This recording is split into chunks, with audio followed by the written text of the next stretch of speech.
Everyone, it's Adam, and welcome back to another review. In today's review, we're going to talk about this guy, the Apple Watch SE.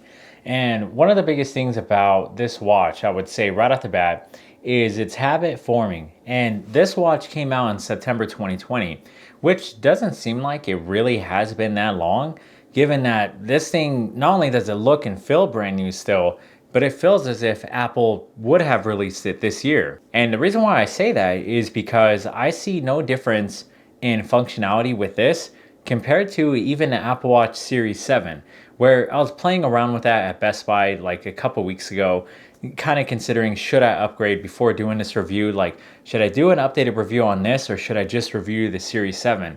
And with playing around with it, besides that display, I'm like, the colors are different. Maybe it has a different material. But other than that, I see that it would make no bigger difference in my life just because it's the newest model. So I think the Apple Watch SE is going to be the watch for most people till this day.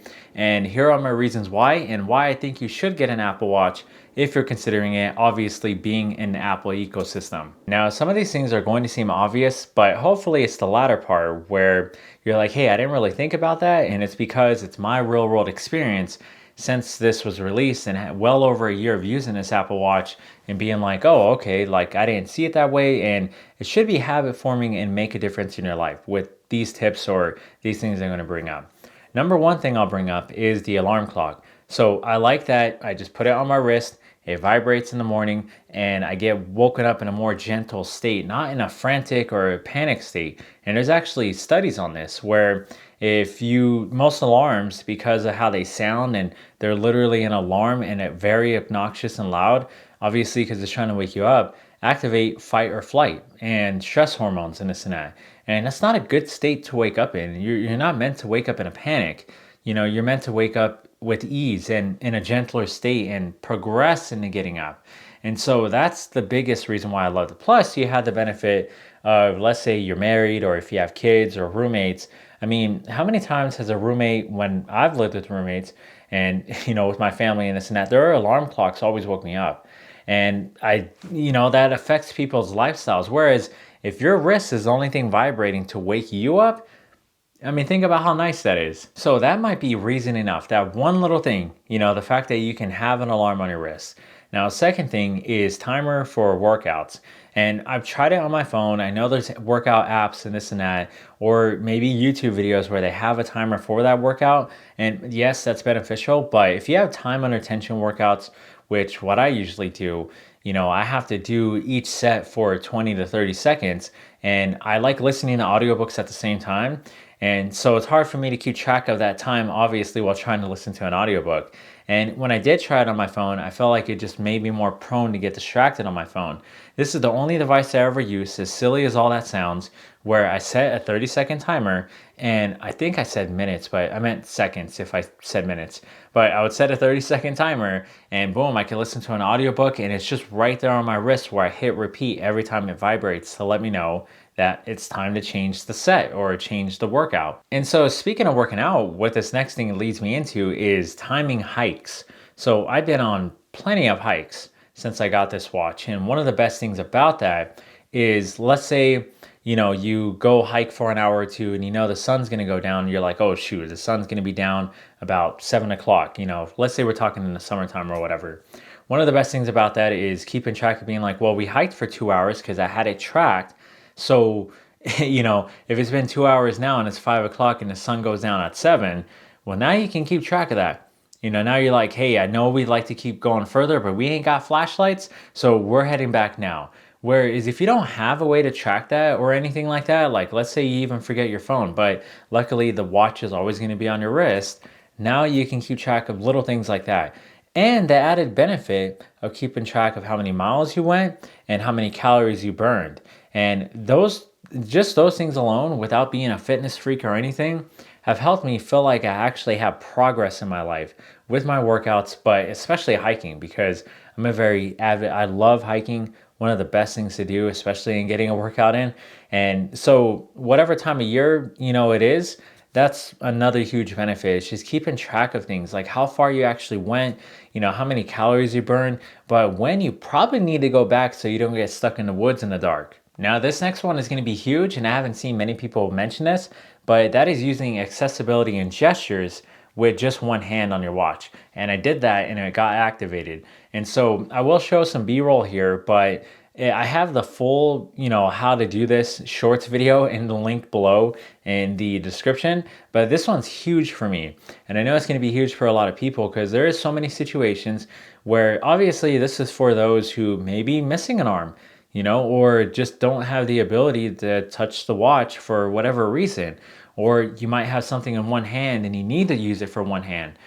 Just the fact that they have, I said that's so funny, but just the fact that they have this technology available is pretty wild and feels very futuristic. How you can access everything on the watch with just using one hand, and that's including Siri. So for me, this is probably one of the best reasons to get an Apple Watch. You never know when you might be in a situation, even if you have both your hands, where you will need to use this. And I still use it all the time. I mean, it's just fun to use. So that's the next thing I want to bring up, is the fact that the accessibility is just amazing. But besides that major thing, there's also little things like reminders. And particularly for me, getting reminders of what the next task is that I need to get done.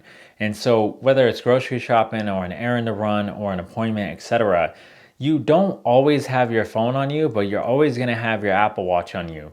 And so for me, the fact that I'm just at the grocery store, and even if I have my phone in my pocket or whatever the situation is, maybe I leave it in the car, which sometimes because of having Apple CarPlay, I've done plenty of times, but I'm like, oh, my grocery list is in the reminders app or whatever app syncs with an Apple Watch. So as I'm grocery, it's actually even easier. Think about it. You're pushing the cart and you're just like, okay, got bananas, boom. All right, got to get peanut butter, boom. It's just so much easier to go like this and to keep pulling your phone out or to have your phone out like this. And people think you're just distracted on your phone if you have your phone and you're just staring. I don't know. I get self-conscious about that. I just like to be like, listen, I'm just going to go through my little list on my watch. No phone is out. I feel like I'm more aware even in that second of me just checking things off. Now, I'm a huge fan of voice memos on iMessage. I mean, I probably use that more than even actually typing text messages out. And I made other videos on this too, on why I like using voice memos so much. But you can do that on your Apple Watch as well, which is way more convenient than typing something out on this little thing. I mean, you gotta use your voice with this thing to really see why it's so beneficial. But whenever I get messages, as long as that person has an iPhone or even dictation, I use that more than actually typing something out. And it's fun. I mean, it feels like a walkie-talkie, which actually you can access with your Apple Watch if somebody else has one, depending on the series and if you get a software update, if I remember right. But I like using the voice memos all the time, and that goes along with phone calls. And usually when I take a phone call, I'm talking like this, where I have like my hand on my chin, and people hear me just fine. The microphones are very impressive on this thing, and it's actually right here on the side. So kind of going like this with your watch is perfect, I guess, if you're a lefty. But the speakers get loud enough where I've heard people in the coffee shop while I was driving, and maybe, or I would say probably if I was just sitting in my car, things like that. That's another added benefit, is just all the things you can do with your voice. But mainly communication, obviously, with phone calls and voice memos. I've used that a ton thanks to having this Apple Watch. Now, there's so many other things I can bring up, but last thing I'm going to bring up is specifically to the Apple Watch SE, and that is durability of this thing. So despite the fact that the new Series 7 has a new ceramic shield, display, it goes all the way to the edge, it's made of more durable material, etc. How did the Apple Watch SE hold up, and why it makes me feel like it's insignificant to upgrade to any other Apple Watch? There's barely even a scratch on this thing. And keep in mind, I've been on plenty of hikes, I've done plenty of workouts with this. So many times I've laid it face down, charged to the puck that it comes with, and it would be on my desk. And after all those times, I was just laying it flat face down on my desk and in various places, barely has a scratch. And even on the siding and everything, there's no dents, no nothing. I mean, it feels brand new. The buttons still work. The crown still moves swiftly and very fluidly.